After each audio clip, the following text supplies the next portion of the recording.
just mentioned the story of why Moses was not allowed into the promised land. Yeah. Okay. And there's different interpretations about that. But essentially, God told Moses that you will not enter Zion, the promised land, and you will be watching it from afar. Now, I believe the English word is pareidolia, where it's essentially a phenomenon where you're looking at something, and if you look at it long enough, you can see something.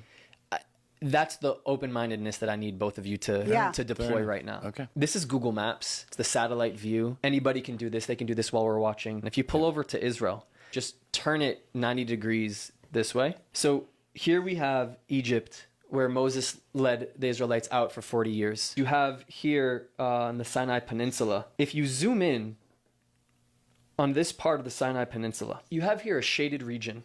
Yeah. Can you just take a minute and look at this region? Well, it looks like Moses. You see it, Jake? So we have here this like shaded part, this shaded part. When we think of Moses, by the way, he's kind of like in a cloak, long white beard. If you zoom in over here, you have an eye. Yeah. You have a mouth. Yeah. Oh, yeah, I see it. Whoa. And hold on a second. If you zoom in all the way on the eye, Holy you have I'm also what high we right would now, call so- as a pupil. Yeah. Because if you look at all three of us in the room, we have this here. This is, by the way, this is like desert region and is untouched. Like this has been this way. And you have here Moses, and he's he's looking in this direction. But if you took a ruler and you laid it flat and you just followed his eyesight, Whoa. his eyesight Yeah. goes a direct line to Jerusalem. Yeah. It sure does. Now, there are different interpretations as to where God split the sea. The idea is that here the sea was split.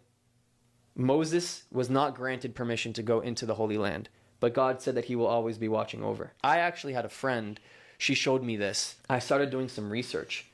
There's not a lot. There's one rabbi who covers this exact phenomenon. To me, I think of it as like the world is the garden. We talked about this outside. Right. Like we have the garden. This is just like another piece to the truth of Judaism, because It's pretty cool. It's pretty insane when I first saw it, because you have to realize that it just goes with the story of Exodus, and it goes with the story of being persecuted by the Pharaoh over here and going towards the promised land.